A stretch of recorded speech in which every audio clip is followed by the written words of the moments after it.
Hi, everyone. We're going to talk about civil rights in the progressive era today and look at some issues that were happening in America regarding civil rights in the late 1800s, early 1900s, and show some people that want to make a difference and want to reform and change this for the better. So, as always, remember the progressive era is all about making progress, reforming things, making things better. So, that's why we're looking at civil rights and how they would try to change things and make them better. So, to start things off, remember we're in the late 1800s, early 1900s during the progressive era. So, question is there still slavery in America? No. The Civil War, decades before this, was about the issue of slavery between the North and the South, and the South will lose and slavery will end in America. But what should have happened was African Americans become straight up equal and they're accepted into American society. But as with things with race, it's a lot more complicated in that, as we see through history, and we still have racial issues today. This being recorded during 2020's George Floyd protests around the country. So we're going to see how changes are going to be slow, but they are going to happen, and hopefully they continue to happen as we see today. But let's get back to this. So was there still slavery? No. But the South, the racist people in the South at the time, not all of them, but a lot of racist people in the South, are going to create these laws called Jim Crow laws. These Jim Crow laws are going to be designed to keep African Americans, keep blacks down in society. They were upset that they no longer had control of the black population in the South, so they would create these laws that would keep them down in other ways, where white people were still on top. And let's look at some examples of those Jim Crow laws. The most known one that you should all be aware of is called segregation. Remember, segregation just means separation by races. So African Americans and whites were forced to be separate in places like schools, water fountains, restrooms, seats in restaurants, seats on buses, you name it. And often we would see that these separate facilities were very unequal. The black schools definitely had less funding and less help and less quality than the white schools. Same thing with the water fountains, the bus seats, the restaurant sections, the seats there as well. So segregation was a way to keep them down, keep them in lower quality, keep them from being like the better, I'm putting air quotes around better, white people that are there, which is terribly untrue.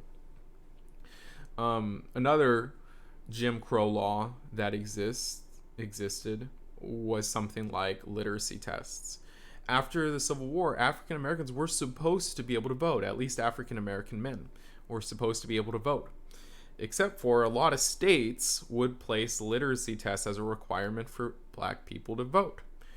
These tests would test your literacy, your ability to read, except for they didn't really.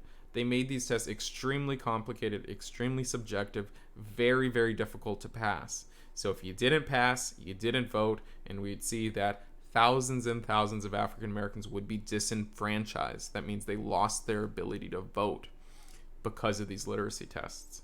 Another way to stop African Americans from voting, another type of Jim Crow law, was something called poll taxes. If you wanted to go vote, if you wanted to go to the polls and vote, you had to pay a tax. You had to pay a fee to vote. Now,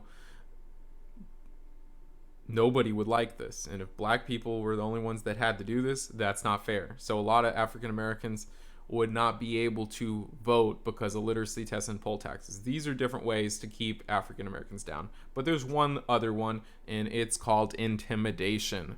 Racist whites in the South and other places would try to scare African Americans from voting, scare them from demanding equality that they deserved. And a lot of them would do this through lynching. Lynching just means you're killing someone and hanging them from a tree, or you're hanging them from a tree as a way to kill them.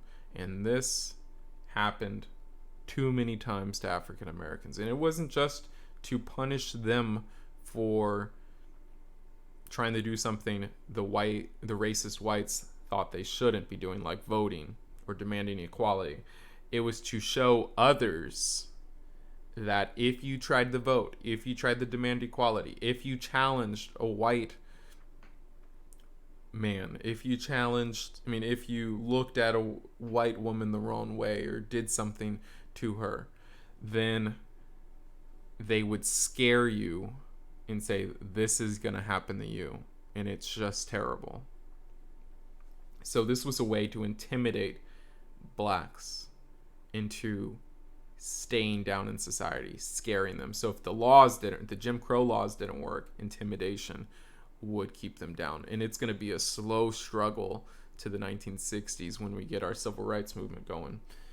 But let's talk about a woman who's going to expose this problem. Her name is Ida B. Wells. And she is going to realize that this lynching problem is exploding through the South. And it's awful. And being an investigative journalist that she is, she's going to expose that problem. So what is she? What do we call these people? If you said muckraker, you're right. She is a muckraker. She's going to expose a problem to try to bring about a change to fix that problem. So her problem that she's exposing is lynching.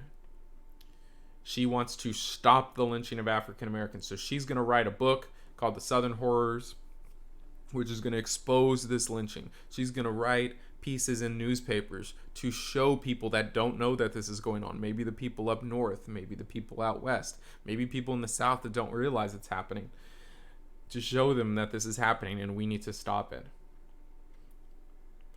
So she's also going to help this other man named W.E.B. DuBois, or DuBois, however you want to say it, create this organization that you may know called the NAACP, or the National Association for the Advancement of Colored People. This organization is still around today and still fights for African American rights.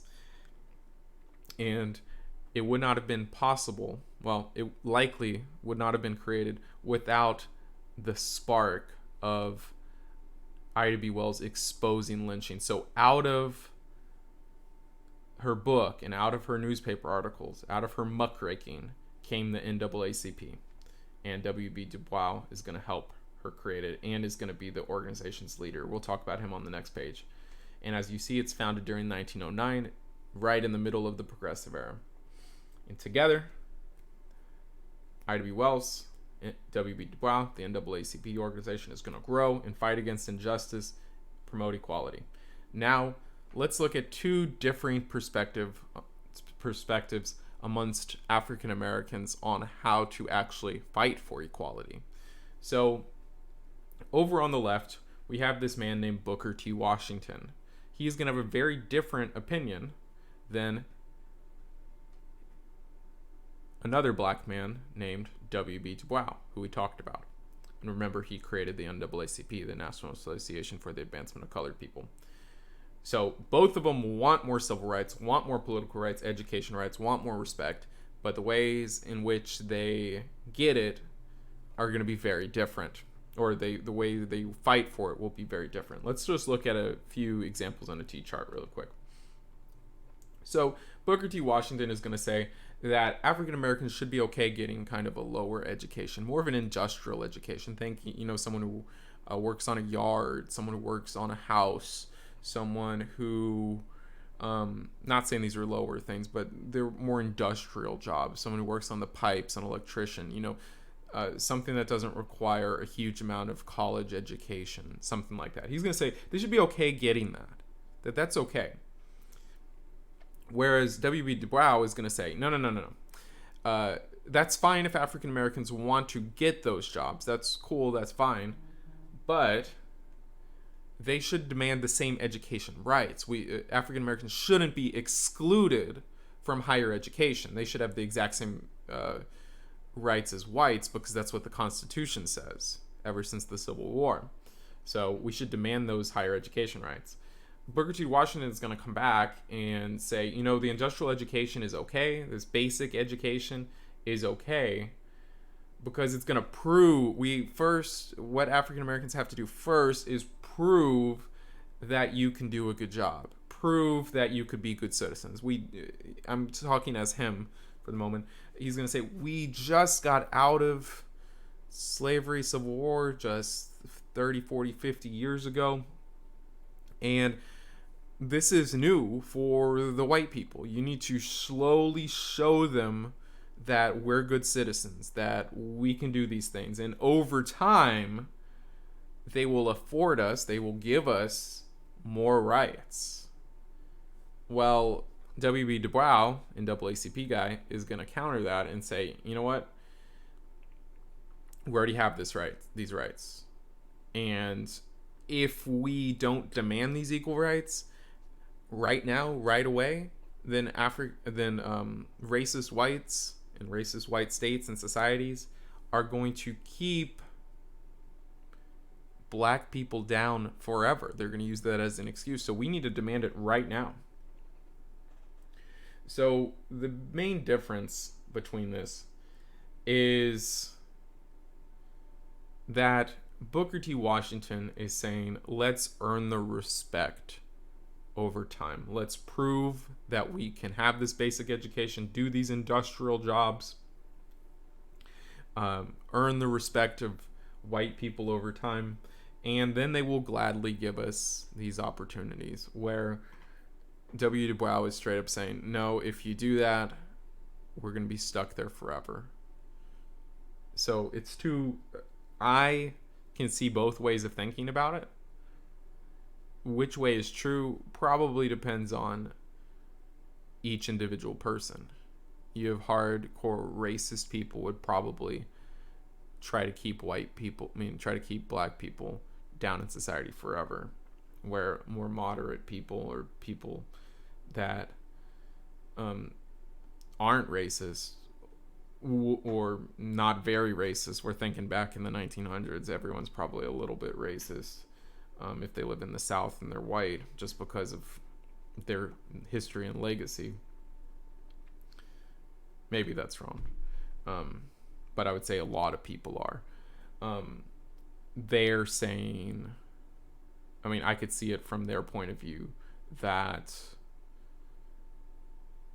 I could see it from Booker T's point of view that maybe proving it might actually work. So it's two very different perspectives.